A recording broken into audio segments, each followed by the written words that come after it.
Aqui nesse vídeo eu vou recomendar 5 filmes que estão disponíveis no Telecine Play.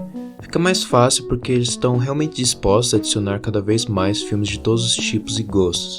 Mesmo se você não tiver o Telecine Play, não se preocupe porque a maioria da lista aqui não é difícil de achar. Com a opção de saber quando eles estarão saindo do catálogo, eu consigo deixar na descrição para que possa assistir antes.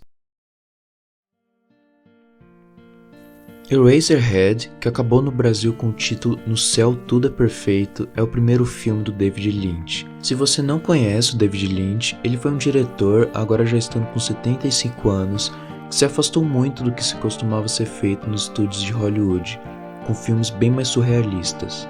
Ele é bem reconhecido hoje em dia, apesar das obras nem um pouco convencionais, o que é raro. Esse terror foi um dos favoritos de ninguém mais e ninguém menos do que Stanley Kubrick, tendo obrigado os atores de O Iluminado a assisti-lo. Lynch era um pintor antes de começar a filmar de fato, isso influenciando sua estética, e em 1977 lançaria com um roteiro de apenas 20 páginas Eraserhead, um cenário montado do zero por ele mesmo. Eraserhead pode facilmente ser definido como um pesadelo visto ao vivo. Eu não saberia transmitir sobre o que ele realmente é, algo que nem os atores sabiam. Posso tentar dizer apenas que vamos acompanhar um homem esquisito que vive no distrito industrial em que então descobre que será pai, de algo que não parece tanto ser uma criança.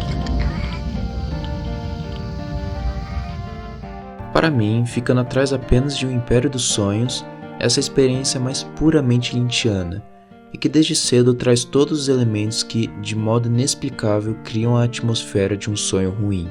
Uma trilha sonora angustiante, espaços sujos, claustrofóbicos e que não faz o menor sentido geograficamente, além de sorrisos e pausas nos diálogos que duram bem mais do que deveriam. Tudo isso nos deixa com medo, às vezes sem mesmo saber do que.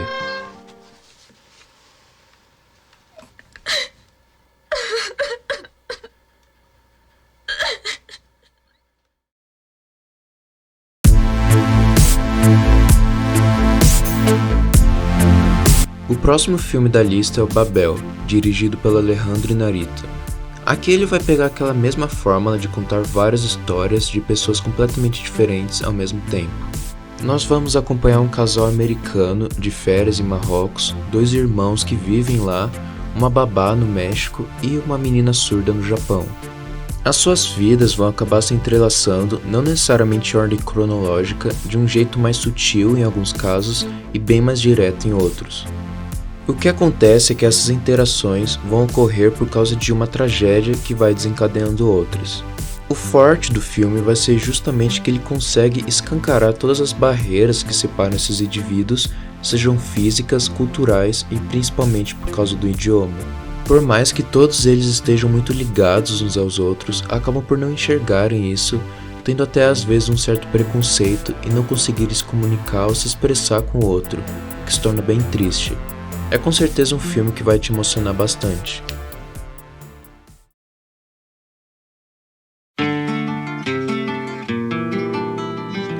Rio Zona Norte já é um clássico absoluto do cinema brasileiro e que junto com Rio 40 Graus, ambos dirigidos pelo Nelson Pereira dos Santos, viriam a começar o movimento do cinema novo, mais importante do país. Aqui, o músico Espírito da Luz, interpretado pelo grande Otelo, acaba caindo do trem e batendo a cabeça nos trilhos. Então, por meio de flashbacks, vamos acompanhar sua trajetória até ali. Do mesmo modo que nessa época o Brasil buscava uma identidade própria no cinema, o protagonista quer fazer de tudo para ter os seus sambas publicados, mas muitas vezes se torna em vão. Por mais que muitos lhe digam que ele é o maior sambista vivo, muitos acabam apenas se aproveitando dele por ser ingênuo e gentil. No meio de tantas dificuldades profissionais, familiares e ainda mais por pertencer a uma classe social não tão favorecida, ele continua na luta de concretizar sua paixão pela música. É aí que é criado um personagem pelo qual todos simpatizam e que acaba refletindo uma realidade, a de que existem muitos artistas mundo afora que infelizmente não são reconhecidos por N motivos, até que uma hora é tarde demais.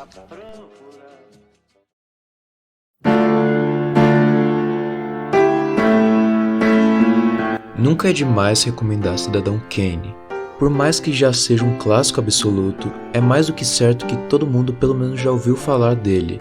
Eu acho interessante ressaltar que ele está disponível assim bem mais facilmente, seja para reassisti-lo ou para assistir pela primeira vez. Ainda mais agora em que ele foi colocado de novo nos holofotes, mesmo de maneira mais inoportuna, por causa do filme mais recente do David Fincher, Mank. Em 1938, Orson Welles, na época com apenas 22 anos, lançaria um caos e desespero sobre os Estados Unidos, ao noticiar uma invasão marciana, baseada no livro A Guerra dos Mundos, em pleno rádio. Com a paranoia de uma guerra à vista, claro que muitos acreditaram. Após esse feito, lhe foi dada a chance de fazer um filme e então em 1941, Welles, com apenas 25 anos, dirigiu e estreou Cidadão Kane. Para quem desconhece a história, se trata do triunfo e queda de Charles Foster Kane, que acumula uma riqueza imensurável, mas que mesmo assim morre sozinho, sobrando então para vários jornalistas juntarem os fragmentos sobre quem ele foi em vida. Tendo ele sido baseado na figura real, o milionário William Randolph Hearst, que irritado ajudou a boicotar o filme que não teve uma parcela do sucesso que tem hoje, na época do lançamento. Mesmo datado de 80 anos atrás, ele se mantém muito dinâmico e moderno. Só é possível entender o porquê de ser tão aclamado e importante para o cinema quando analisado que ele aperfeiçoaria tudo que estava à disposição, desde técnicas da narrativa até de direção, para criar novos moldes que de certa maneira são seguidos até hoje. Graças a várias invenções do Welles, com transições e enquadramentos geniais, várias cenas demonstram quem são aqueles personagens e como se sentem apenas com truques que usavam a perspectiva da câmera, contando uma história visualmente.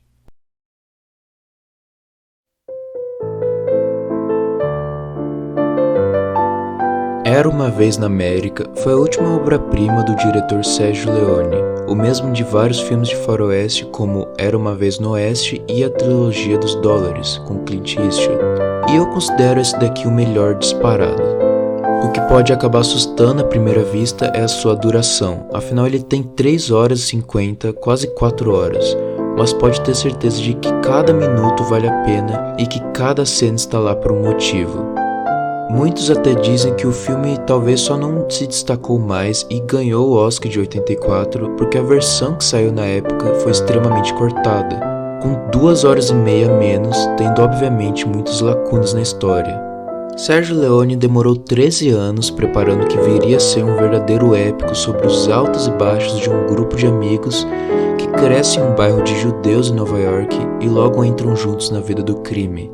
O filme faz uma reconstrução perfeita da cidade nos anos 30 e que vai se transformando, desde a grandeza e infinidade dos prédios na infância até uma fotografia mais melancólica na velhice. Claro que uma obra depende muito mais do que apenas atuações, mas esse aspecto me chama sempre muita atenção.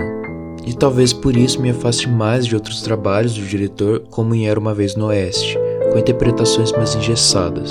O que felizmente não é o caso aqui. Robert De Niro e James Woods estão excelentes aqui e conseguem transmitir muito bem a complexidade dos personagens, que por mais detestáveis que possam ser em determinados períodos, ainda assim consegue simpatizar com o público, devido a toda a construção que vem sendo feita desde o primeiro minuto. O filme é uma aula em todos os mínimos detalhes que compõem a sétima arte, além, é claro, da trilha sonora magistral do, infelizmente agora já falecido há um ano, Ennio Morricone.